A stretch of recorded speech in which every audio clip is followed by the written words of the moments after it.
Summer, 1945. During the Europe Day victory celebration on Red Square in Moscow, in front of the Kremlin Palace and the Soviet leaders, the famous Russian army celebrated their victory over Nazi Germany. Just as it's done in the Roman Empire, soldiers threw flags of the vanquished at the feet of the winner. The man who beat Adolf Hitler, Generalissimo Joseph Stalin. After 20 years of power, the master of the USSR is at the height of his glory. A poet wrote this: "Stalin, you are higher than the high celestial spaces, and only your thoughts are greater than you. Your spirit, Stalin, is brighter than the sun." We call him the small father of the people. All over the world, he stands for hope of a fairer society. He is the idol of hundreds of millions of people. In France, we also sing his praises. With our whole hearts, we proclaim our ardent love for Stalin and we assure him of our unwavering confidence. Et nous l'assurons de notre confiance inébranlable. Meanwhile, this man is one of the greatest criminals in history. He slaughtered his own people with unlimited brutality.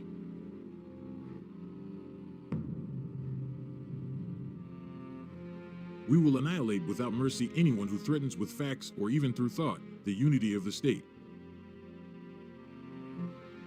He put in place the Gulag and enslaved 18 million people.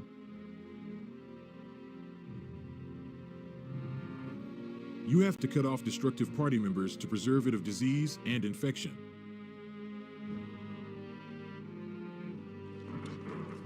He cynically caused famines which made 7 million deaths. Death solves all issues. No people, no problems.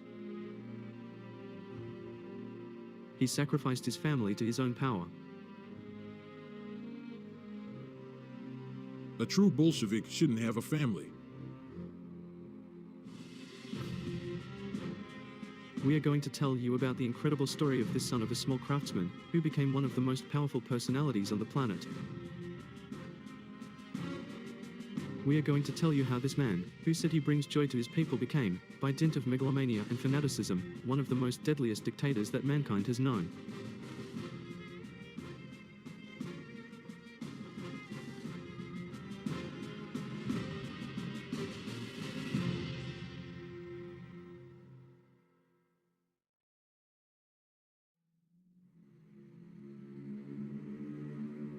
The year 1924 is when it all started. We are in the vicinity of Moscow, in the middle of the Russian winter. Lenin, the father of the Bolshevik Revolution, just died. It's one of the first movies where Stalin has the starring role. He is carrying the chef's coffin alongside Soviet officials. Stalin is 46 years old. He is Secretary General of the Communist Party, a relatively erased post. Among his comrades, nobody can imagine that he will be the one to succeed the great Lenin. They don't know that 10 years from now, he will have almost all of them arrested and executed.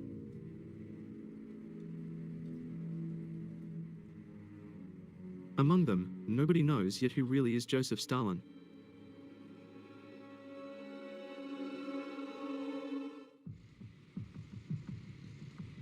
To his comrades, he is an insignificant character.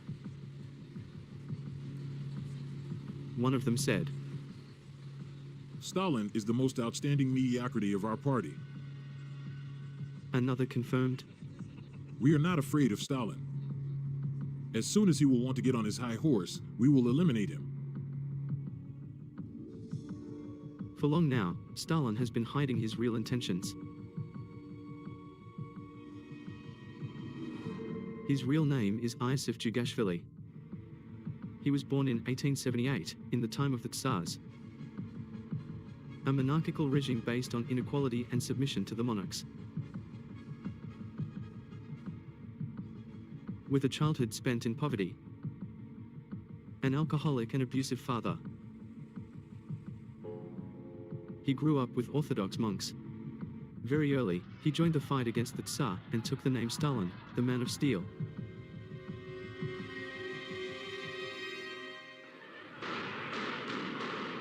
In 1917, he participated in the Great Bolshevik Revolution with Lenin, which overthrew the Tsar, abolished privileges, and gave power to the people. In the shadow of Lenin, he was just waiting for an opportunity to take power. The death of Lenin was that opportunity. In 1924, he succeeded, through maneuvers within the party, to rule out the greatest character of the moment, Trotsky, before exiling him to Kazakhstan.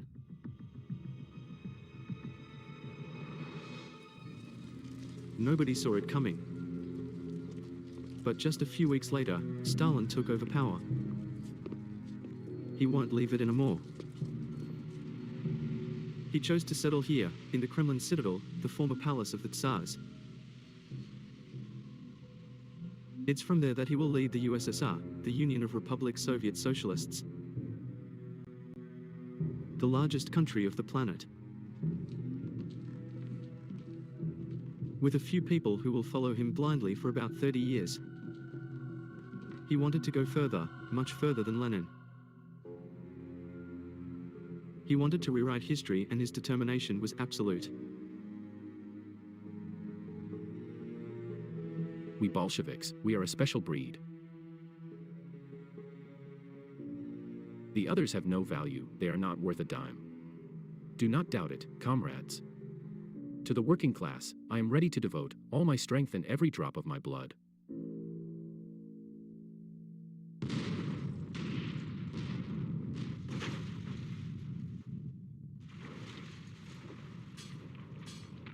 Stalin wanted a clean slate of the past.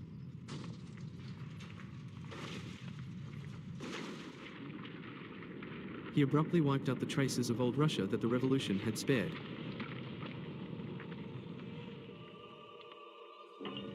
He passed a decree saying religion is against the interests of the people.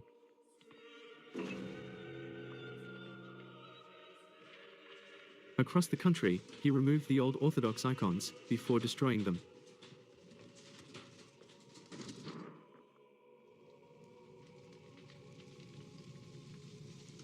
In place of the old order, he had a radical project which was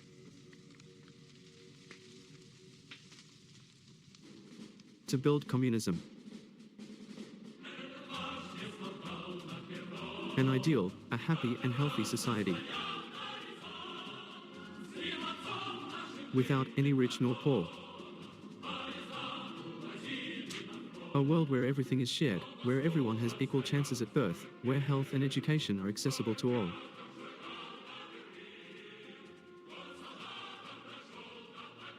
For the Soviet Union, he has unlimited ambition. Old Russia has always been defeated because of its delay.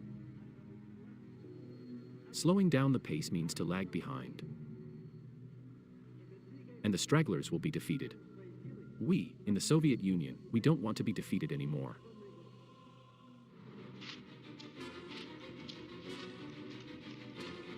He launched gigantic construction sites. Skyscrapers, subways, railways, dams, power plants.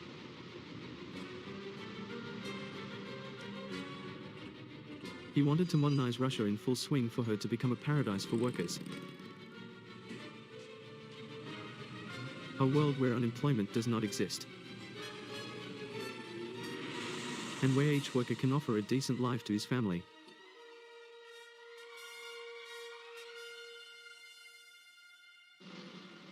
A world where Stalin occupies the first position. We, the pioneers of the great country, party soldiers, always ready. We thank you, Stalin, for happiness that you are providing to our country.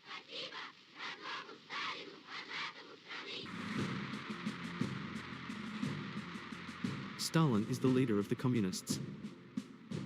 His portrait is everywhere. In factories, on trains, in every classroom, and even in the dining rooms. He must be perfect because he reflects the success of communism. He personally corrected his official biography, with millions of copies sold. On the copies, he added a handwritten note. Add the sentence, Stalin is the greatest captain of all times and people.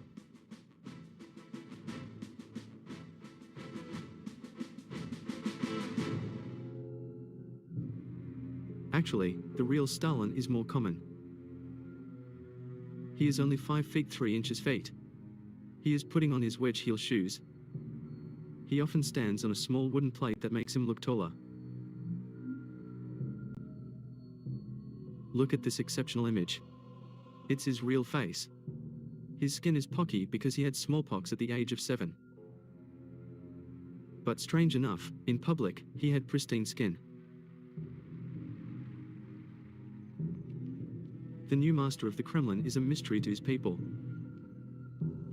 He spends his time locked up in his office and he hides jealously his private life.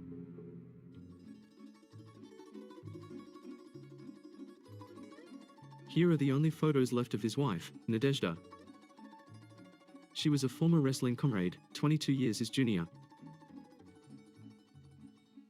He had 2 children with Nadezhda, Vasily and Svetlana. He devoted little time to them, but on his little girl, he demonstrated a real fascination.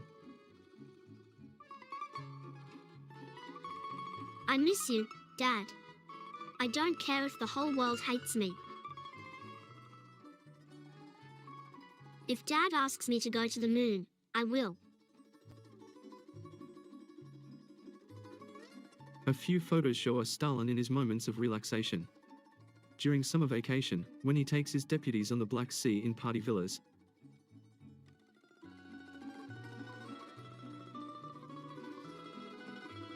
Ekaterina Voroshilov, the wife of one of his lieutenants, remembers that Stalin loved nature expeditions. He would drive us there and we would sit next to a river. We would light a fire, grill meat while joking and singing. It really was the good times.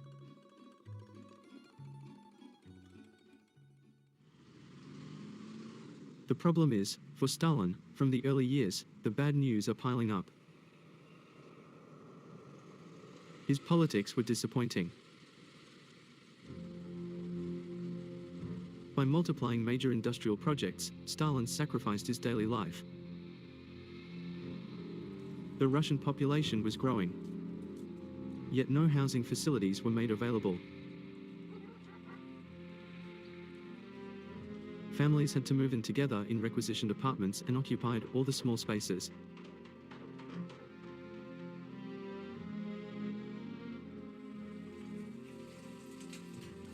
The standard of living was deteriorating. As proof, these clandestinely shot footage on the streets of Moscow are one of the rare proofs of poverty in the early 1930s.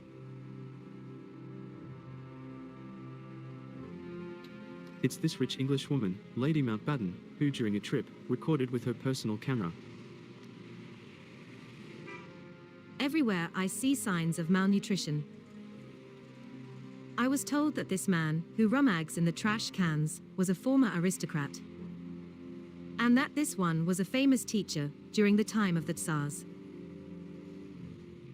Here is a little boy who was all alone and who asked me for help. Store windows are almost empty. Above all, the queues are endless.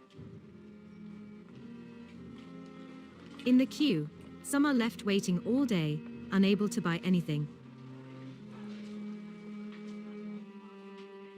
In the USSR, the communist dream is already falling down.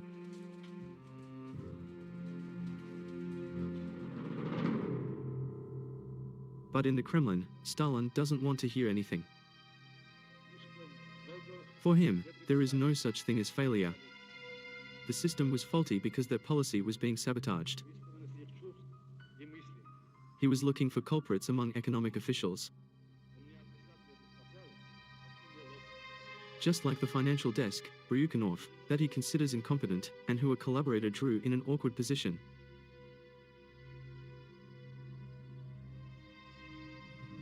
At the margin, Stalin wrote, For all his sins past and present, hang Bryukhanov from the testicles. If they hold up, consider it acquitted by the court.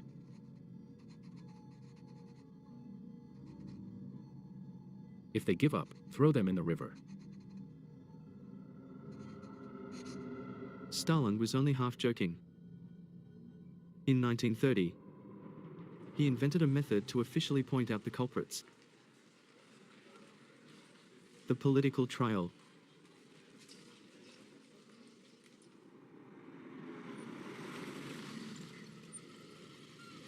The defendants were scientists, engineers, senior officials. They were all competent, but Stalin accused them of sabotaging the Soviet economy.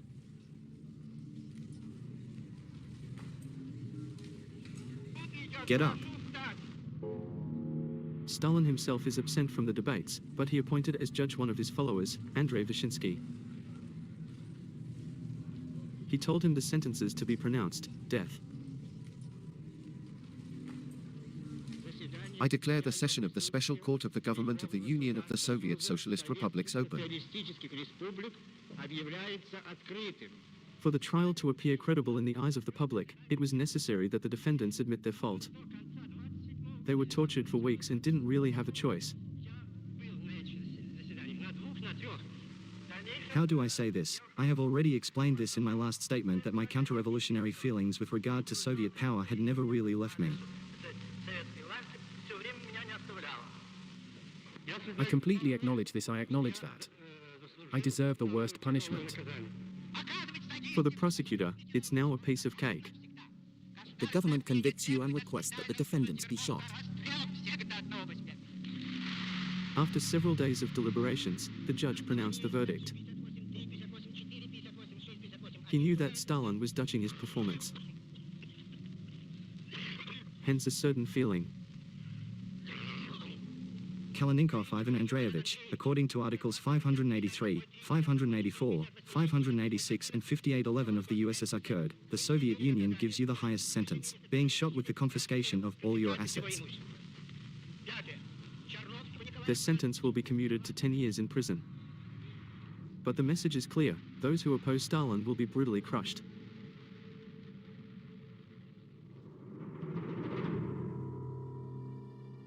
As well as their loved ones too, Stalin is becoming brutal. His relationship with his eldest son Yakov, born of a first union, turned cold. He recently attempted to commit suicide. His father showed no compassion. He couldn't even shoot on target. I can't have something in common with him.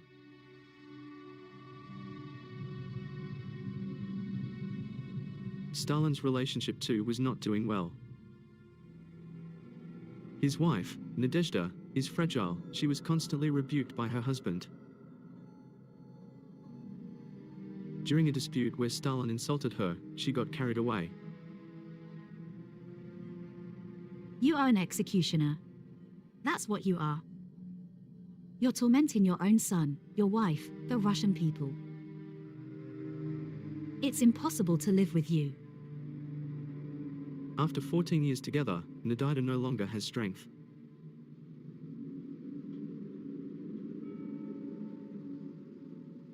One winter evening, after another quarrel during an official reception in the Kremlin, Nadezhda returned to her room and committed suicide with a revolver bullet in the heart.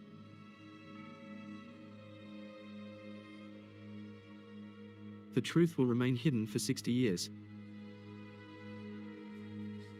Russians were told that Nadezhda died from appendicitis. Because, according to communist leaders, suicide is considered as treason.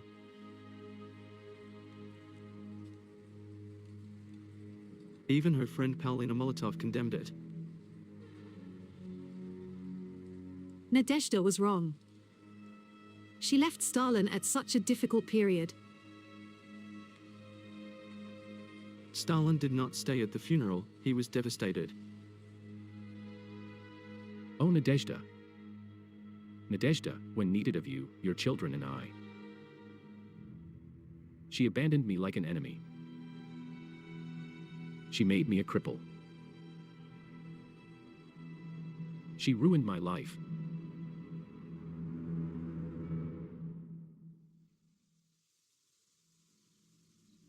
In the USSR, nothing will be the same again. Stalin was brutal. From now on he will be merciless. His first targets were peasants who refused to give their land to the state and joined the kolkhozes. These huge cooperatives where everything is shared, under party control.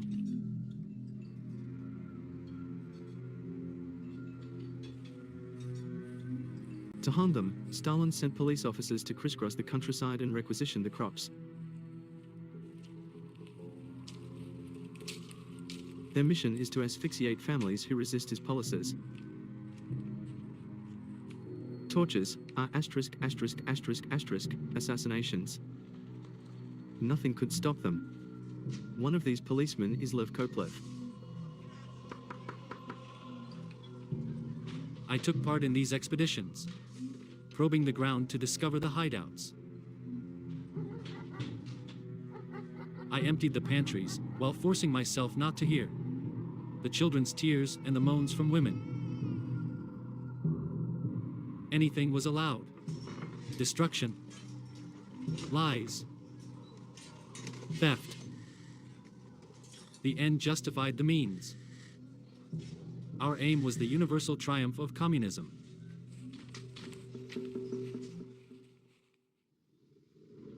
(1933), the year of the result. Stalin's requisitions caused a tragedy in Ukraine. One of the richest regions in Europe was already been ravaged by the famine in the 1920s, under Lenin.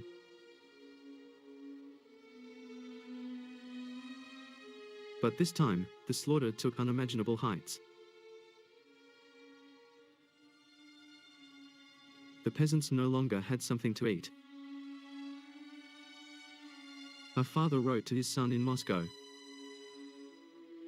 "My dear son, I am writing to you to tell you that your mother is dead. She died of starvation after months of suffering. I don't have much time left myself." Some members of the party on site did not understand that this famine is known and even wanted by Stalin.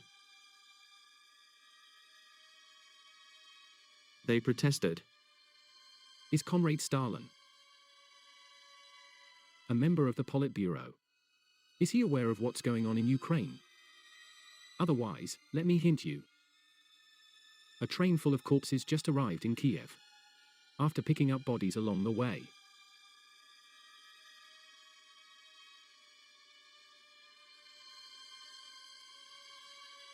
In Moscow, Stalin wanted to eliminate the Ukrainians who were still resisting his policies. He prohibited hungry peasants from leaving their villages to get to the big cities. In good conscience, he condemned to death 5 million people, half of whom were children. It's one of the greatest massacres of the century.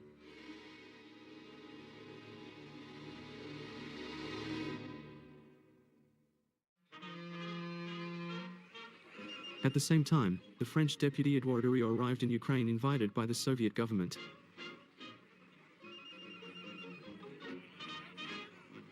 I make ardent wishes for the prosperity of the Russian people.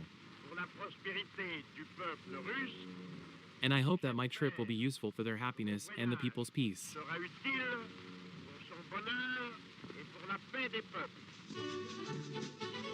The Frenchman and the delegation who accompanied him visited Ukraine by train. He is pleased with the trip. I crossed Ukraine. I can assure you that I saw it like a garden in full yield. There are only kolkhoz gardens, irrigated and admirable crops. While it is said that Ukraine is being ravaged by famine, allow me to shrug my shoulders.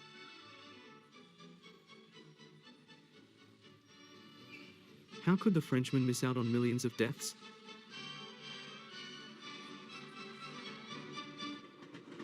In fact, the streets were cleaned prior to his arrival.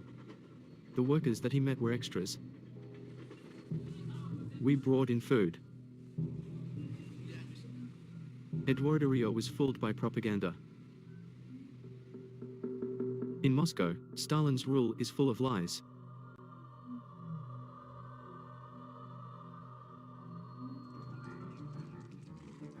He gave a mission to journalists and filmmakers. They don't have to describe the world as it is, but as it should be. The harvest is bad. We have radiant peasants filmed in magnificent fields. Industrial results are disappointing. We publish victorious press releases with fake numbers. We invent heroes like this famous miner, Alexei Stakhanov.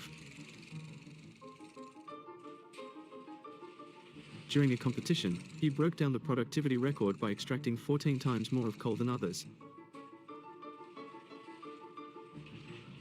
This story is completely false. It was made up by the party. But it helped abuse the Soviets. Truly, the USSR is no longer just a gigantic police state. Stalin's agents are everywhere. They control the whole company. They received a terrifying order. They won't just to arrest the suspects, but also deport them. Everywhere, thousands of men, women and children are grouped and taken to unknown destinations.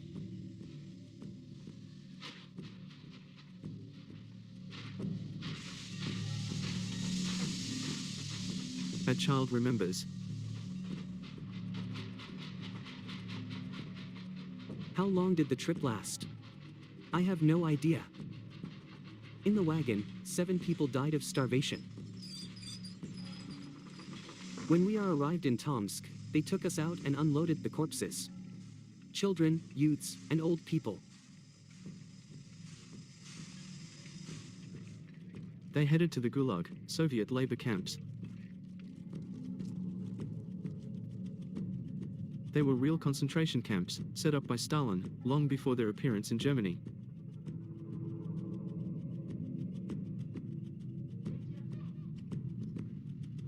These were all enemies of the revolution, at least from an official point of view. Actually, ordinary citizens. Notable people, religious people who have nothing to be blamed for but don't fit with the functioning of the regime. They are mixed with common law prisoners. In the party, we yes that re-education through labor, and we are proud of it.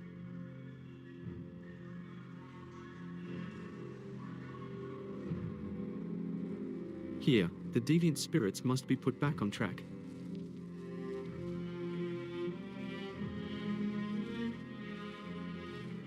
In fact, these prisoners are turned into slaves.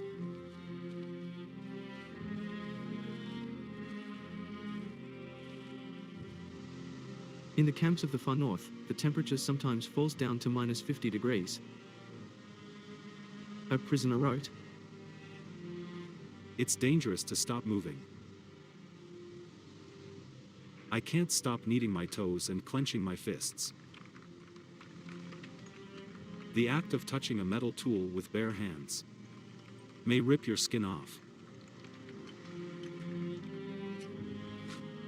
Maria Iov can't take it anymore. She's a political prisoner. Our team is composed of intellectuals. But among these scarecrows, who will recognize violinists, harpists, scientists? We are in a constant state of daze and stupefaction.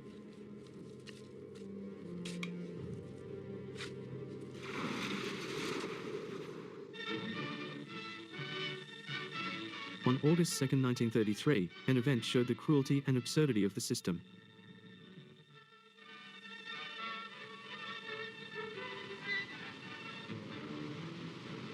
On that day, the Stalin Canal was being inaugurated. 200 kilometers of waterways that connect from the White to the Baltic Sea.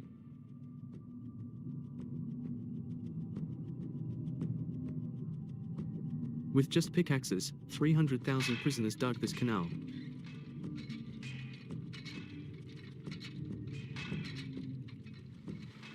Exceptionally, Stalin chose to move.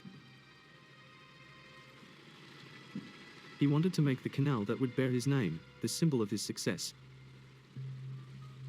Theoretically, it was a technical feat. The construction deadline of the Panama Canal was shortened. Truly, it's a new tragedy. 30,000 prisoners, or 1 out of 10, died during construction. They died in vain. It seems hard to believe, but to meet up with the time limits set by Stalin, the channel was not dug quite deep. Most boats will never be able to borrow it.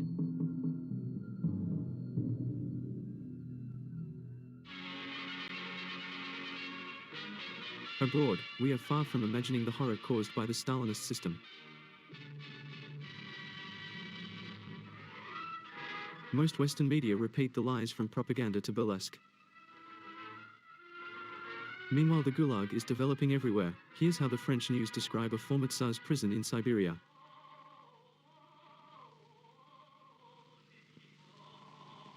Once upon a time, the Tsar revolutionaries were locked up there. Today, the Soviet government decided to give another use to this location. Large rabbit breeding will now be done there under the watch of a special scientific institute.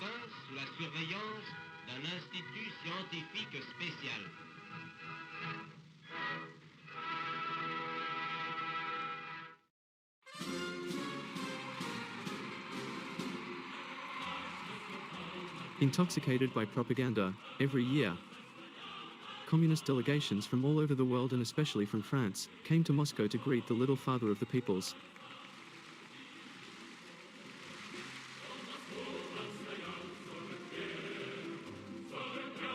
Despite Stalin's crimes, prestigious rallies were fast multiplying, like that of the French writer Louis Aragon, who not only approves the Gulag, but publicly sings its praises.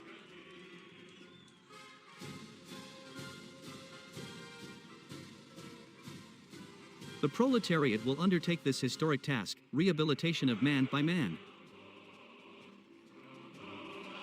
We are at a moment in the history of mankind that looks like in the transition from ape to man.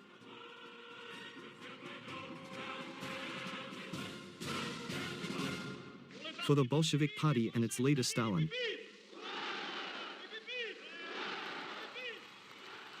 how do you explain such dazzlement? At the 1935 Congress in Moscow, Maurice Thérèse's speech, the leader of the French Communist Party, explained that Stalin gave back to the workers their pride. Listen, comrades, for a moment, it happened that communist workers didn't know how to respond in factories, didn't know how to defend themselves against such blames or such accusations. There was a time when, because of drying sectarianism, they did not have the means to respond. There was no longer harmony between them and the great mass of workers. Now they're proud, they're talking, responding, giving their arguments. They are known in factories. They say they are the communists. Those are the ones who organized the United Front and the Popular Front. We are sure of victory because the helm of our ship is in the firm hands of the greatest pilot, of our dear and great Stalin. Blinded by his communist ideal, the Frenchman did not see, or did not want to realize that Stalin had moved on a long time ago, and that his only purpose was now to consolidate his power. Stalin decided to kill the entire generation which was still shading him.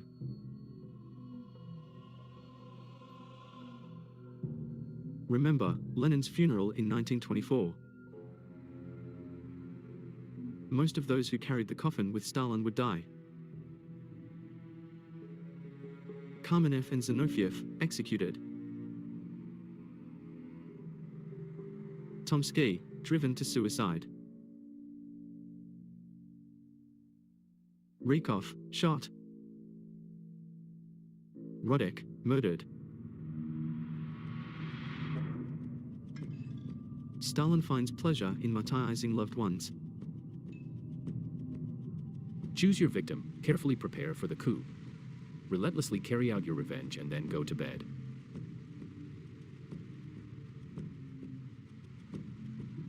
There is nothing sweeter than this in the world. In 1938, he attacked his closest partner in the fight, his dear Bukharin. He's been a friend for 15 years, but he dared contradict him several times. In his eyes, he became an enemy. To prepare for the fall of this great figure in the regime, it started the steamroller propaganda.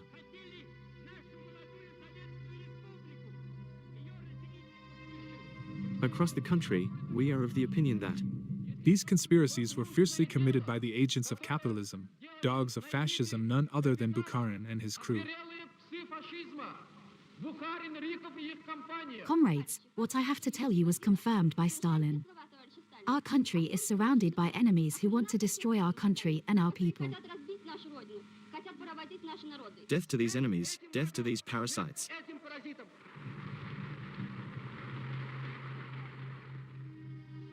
During this time at Lubyanka, the headquarters of the secret police, Bukharin is being tortured. In a letter, he implores his old friend Stalin. I am writing you this letter, which is probably the last. My heart bleeds at the thought that you may think that I am guilty. I am ready to drag myself on my knees and implore you to drop this trial for me. If death awaits me, I beg you, in the name of everything you care about, not to allow me to get shot. I would like to take poison. I beg you.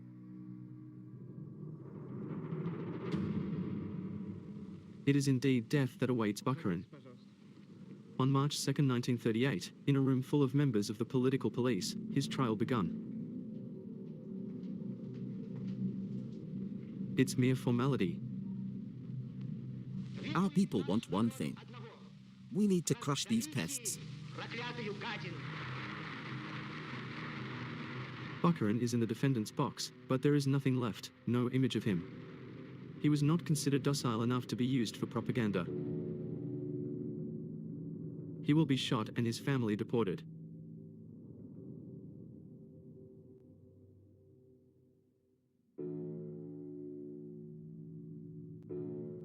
The purges are now expanding to all families in the Soviet Union, without distinction. Stalin saw enemies everywhere. He became totally paranoid. To those he suspects are threatening his power, he encouraged whistleblowing. In each village, you had to be ready to denounce your neighbor, and even your own parents. A young boy denounced. As a pioneer, I have to tell you that my father acted in a counter-revolutionary way. And I'm asking you not as a son, but as a pioneer, to be hard on my father's responsibility.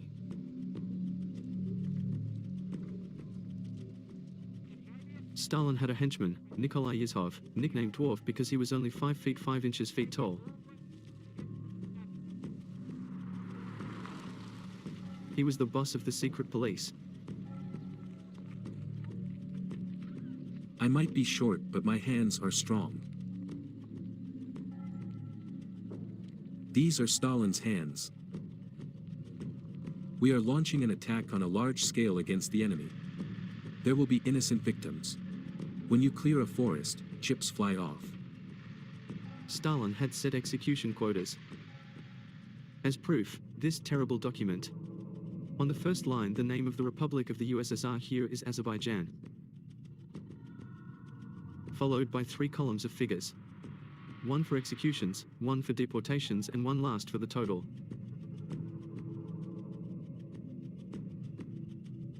There are no names. It's up to party officials to find the victims to fill up the quotas.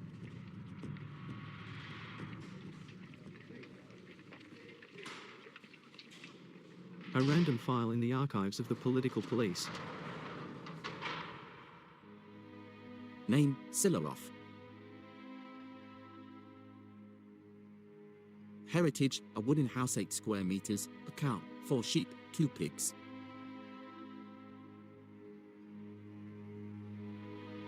Indictment, Silarov is malicious against Soviet power. He said Stalin killed a lot of people, but we can't talk about it, otherwise you'll be put in a camp for 25 years.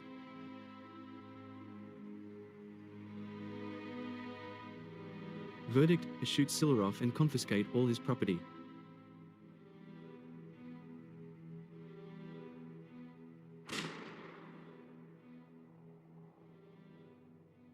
It's called the Great Terror.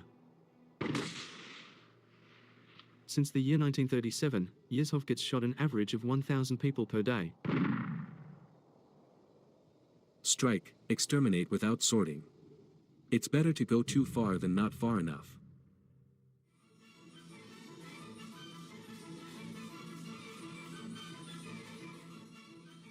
In the midst of terror, yet, life continued as if nothing had happened. At the Bolshoi Theatre, they're playing Swan Lake by Tchaikovsky.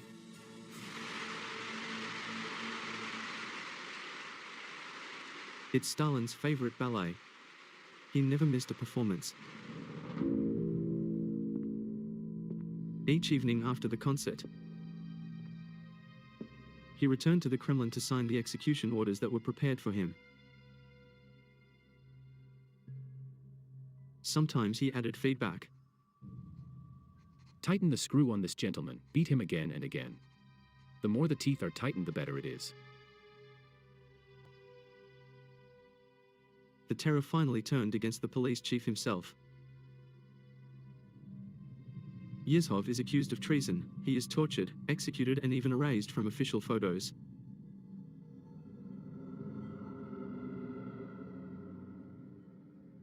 In 1938, Stalin had eliminated all his enemies, be it real or imaginary.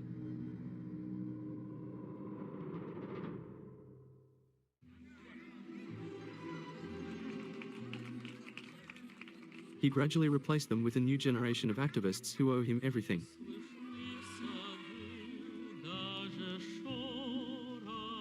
They are the nomenklatura. The new people, that which Stalin dreamed of and that whom he can count on.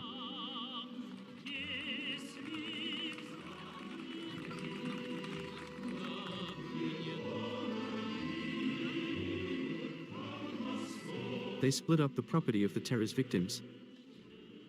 And they took advantage of apartments vacated.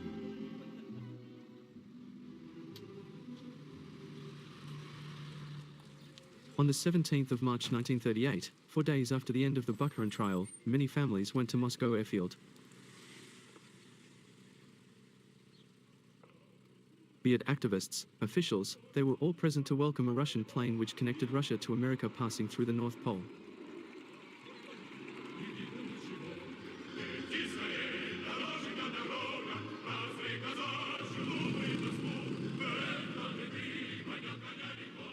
The welcome of the pilot Chkalov, here at the center, is an event.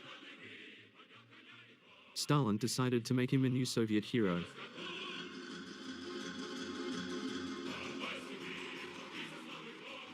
On that day, on the streets of Moscow, Chkalov proclaimed his love to the supreme leader.